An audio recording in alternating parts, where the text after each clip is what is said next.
Bersama dengan pengamat sepak bola dan juga jurnalis olahraga Kompas.com, Firzi Idris. Mas Firzi, hai. Halo, ketemu lagi. Ya. Kabarnya senang sekali sehat, tapi hati kita tentu berat ya nanti pertandingan besok kayak gimana. Karena kan ini laga hidup dan mati untuk Indonesia lah untuk melaju ke Piala Dunia. Masih ada 5 pertandingan memang ya, tapi kan ini sangat penting. Nah, line up-nya kita lihat dulu, prediksi line up untuk besok. Nah, kalau dari line up ini apakah ideal 3-4-3? Apakah ini bisa dimainkan kalau kayaknya memang di flank kanan pasti Nathan mungkin akan kembali ke sisi kiri atau bahkan dia turun ke bench dulu ya. Yang pasti karena di kanan kan ada Sandy Walsh, sementara Kevin Dix sudah dipastikan Pak Marji juga tadi malam di Stadion Madia bahwa kondisinya kecil kemungkinan bisa bermain. Bahkan tadi baru aja saat kita tadi berbincang juga, ya, bahkan sama ya, tidak akan turun, memang berat, tapi kita lihat sedikit diimbangi oleh kembalinya Ivar Jenner di lini tengah, dan ini memang Friska adalah tim terkuat kita sekarang ini ya, dimana Indonesia kemarin itu bisa menciptakan hingga 8 peluang ke gawangnya Jepang, itu lebih tinggi daripada Australia, Bahrain, China digabung ketika mereka masing-masing menghadapi Jepang. Dan bahkan kita kekalahan 0-4 itu juga sebenarnya itu adalah kekalahan yang terkecil dibandingkan rival-rival kita di grup ini ya. By rival itu maksudnya tim-tim yang diharapkan sama kita bersaing untuk posisi 3 dan 4. Bahrain sama Cina. Bahrain kita tahu kalah 0-5, sementara China kalah 0-7. Nah, kemarin pertahanan kita teruji. Kita kalah besar, tapi tadi dari yang Pak Ketum katakan memang sebenarnya mungkin bisa kalahnya tidak sebesar 0-4, karena kalau kita lihat emang secara permainan kita berani, secara permainan para pemain menunjukkan rasa percaya diri, tapi memang individual mistakes yang kemudian dimanfaatkan secara luar biasa oleh Jepang ya, karena dalam level ini kita tidak bisa melakukan sedikit pun kesalahan dalam fase pertandingan. Jadi memang pertandingan ini kita diharapkan dengan line up terkuat, tidak ada lagi coba-coba. Coach Shin memang harus bisa menurunkan permainan terbaiknya dan mengangkat terutama performa mental para pemain ya, Friska ya, karena hasil buruk nih silih datang berganti nih. Pertama kekecewaan di Bahrain di mana kita kehilangan kemenangan pada menit akhir. Di China kita dominate pertandingan, itu benar-benar kita kuasai pertandingan, tapi kita nggak bisa mencetak gol yang bisa membawa kita pulang dengan 3 poin. Dan kemudian lawan Jepang kemarin yang performanya oke sebenarnya, tapi ada beberapa momen-momen kelemahan yang akhirnya membuat kita harus kebobolan 4. Jadi Coach Shin dan kapten-kapten di tim terutama Jody Amat, Idzes, Rizky dan lain-lain, mereka semua harus bisa mengangkat para pemain kita untuk kembali ke performa terbaik, lupakan hasil-hasil lain, dan jangan sampai apa yang terjadi selama ini menggulung terus menjadi suatu tren negatif dan beban kepada para pemain. Nah, untuk line up depan, apakah ini juga harus di lini depan ada evaluasi juga untuk melawan Arab Saudi? Ya, evaluasi pasti, karena dalam level ini one chance it has to be a goal. Satu chance kayak Ragnar kemarin one on one it has to be a goal. Rafa juga kurang dapat beberapa chance. Ada satu yang dia hampir menyapu umpannya Kevin Dix ke dalam gawang. Tapi memang kita harus bisa memanfaatkan sedikit peluang yang tercipta, karena Arab Saudi juga datang dalam kondisi yang tidak 100% ya. 3 pemain kunci mereka nggak ada, termasuk gelandang serang yang mencetak gol ke gawang Argentina, Salem Al-Dawsari, yang penaltinya ditahan Martin Paz pada pertemuan pertama di Jeddah. Yang sebenarnya mereka juga tim yang tidak dalam kondisi baik-baik aja, mereka juga perlu kemenangan di laga ini. 3 pertandingan beruntun mereka nggak mencetak gol, Friska. Jadi ada tantangan juga bagi mereka di lini depan. Hervé Renard kembali, tapi kemarin mereka harus puas bermain 0-0 lawan Australia. Dan disinilah mereka akan melihat kita sebagai ancaman. Nah, kalau Eliano gimana? Ini kan tadi Mas Firzi bilang bahwa ini adalah skuad terkuatnya, lini terkuat, tapi dengan Eliano apakah harusnya dimainkan? Ya, Pak Marji juga menjelaskan ya tadi, dan juga tadi malam gitu, beberapa alasan kenapa mungkin Coach Shin masih belum bisa melihat Eliano untuk menembus tim ini. Bahkan untuk sampai ke bench saja pun masih tidak bisa gitu. Sebenarnya kalau kita lihat data Eliano di timnya ya, di PSI Zwolle, memang dia juga kesulitan menembus tim utama gitu. Terakhir dia main 90 menit itu adalah pada akhir Agustus.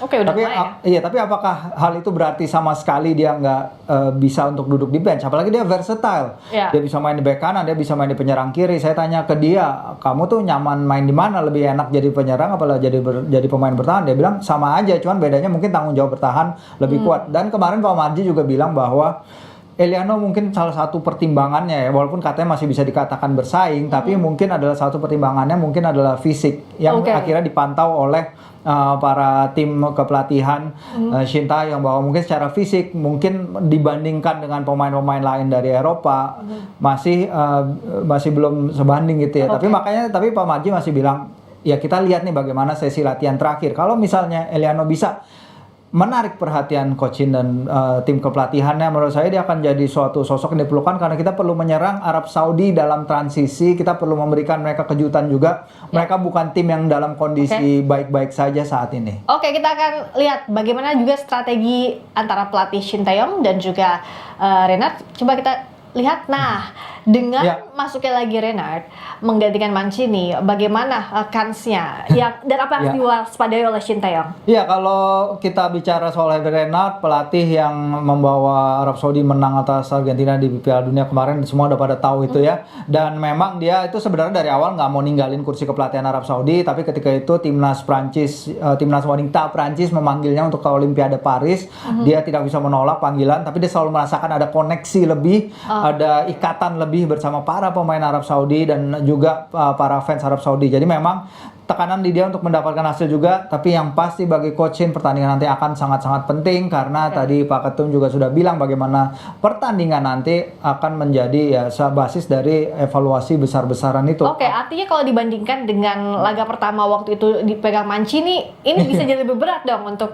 Shin Tae-yong. Ya, memang, tapi yang jadi masalah kan memang komposisi skuad ya. Karena waktu itu ketika kita bisa menahan Arab Saudi di Jeddah, salah satu komplain utamanya Mancini adalah para pemain utama saya, bahkan para pemain bintang saya, itu di liga sendiri, itu mereka menjadi pemain cadangan. Karena kita tahu Liga Pro Arab Saudi, 2-3 tahun terakhir, mereka mendatangkan bintang-bintang kelas dunia, Ronaldo, Neymar, pemain-pemain Mitrovic, bahkan semua pemain Liga Inggris, Liga Italia. Sehingga pemain-pemain yang biasa jadi andalan, itu mereka turun ke bench di timnya sendiri dan jarang bermain. Termasuk posisi kiper. Posisi kipernya juga rada rentan bagi mereka. Sekarang kita lihat, Arab Saudi itu udah 6 pertandingan penyerang mereka di tim ini tidak mencetak gol. Terakhir penyerang mereka mencetak gol itu laga melawan Pakistan di ronde kedua kualifikasi. Itu 166 hari yang lalu. Jadi mereka going forward adalah trouble. 3 kali tadi saya udah bilang mereka tidak bisa mencetak gol secara beruntun. Jadi memang masih ada masalah going forward. Mereka hanya mencetak 3 gol dari 5 pertandingan. Sementara Indonesia pun sudah mencatatkan 4 dari 5 laga. Oke, kalau gitu kita lihat ada strategi apa antara masing-masing tim. Kita lihat nextnya, termasuk juga kalau menghitung skenario timnas lolos ke putaran keempat, itu harus ya tadi targetnya Pak Ketum kan Pak Erik ada 9 poin dengan kondisi begini seperti apa Mas? Iya, kalau kita lihat artinya 9 poin ya at least kalau di laga tandang nanti kita belum tidak bisa mendapatkan poin lagi, artinya di laga kandang nih menang terus ya, termasuk lawan Bahrain, lawan China, which is sangat possible sebenarnya. Kalau memang kita bisa menyelesaikan beberapa masalah atau hambatan mungkin yang ada di tim kita, seperti finishing, seperti komunikasi, seperti individual mistakes yang terjadi di laga lawan Jepang.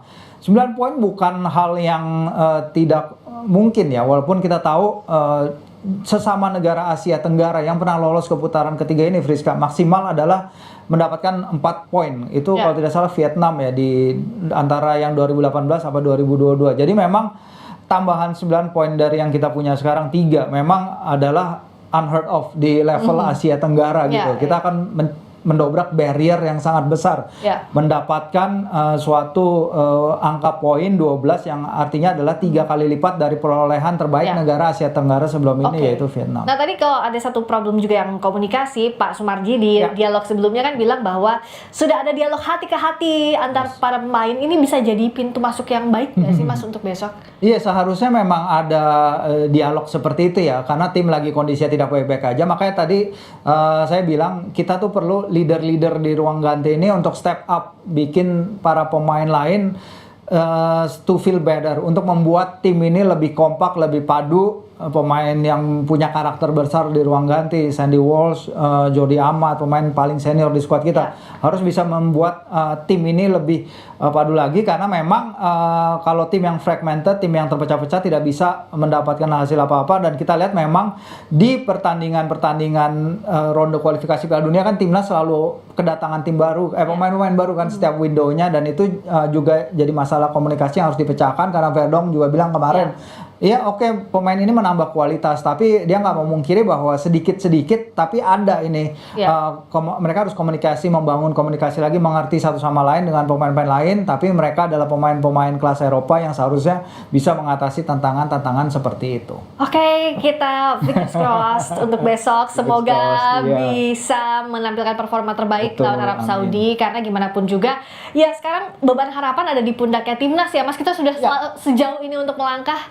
Yes, betul sekali. Oh, satu lagi untuk cuaca, kondisi cuaca. Karena beberapa hari terakhir kita tahu Jakarta hujan. Dan kemarin saya di Madia, setelah hujan tuh memang cuacanya pengap dan lembab sekali ya. Harapannya pemain-pemain Arab Saudi yang berasal dari region Asia Barat, mereka kan udaranya kering di sana. Jadi mungkin ini juga bisa menjadi suatu senjata kita agar membuat mereka ya sedikit lebih tidak nyaman bermain. Tentu saja selain bermain di hadapan 78.000 supporter kita yang luar biasa di Gelora Bung Karno. Oke, kita tetap dukung, tetap kasih doa. Kita harus tetap optimistis untuk menjelang laga besok lawan Arab Saudi. Terima kasih Mas Firzi Idris atas waktu yang di Sapa Indonesia Malam.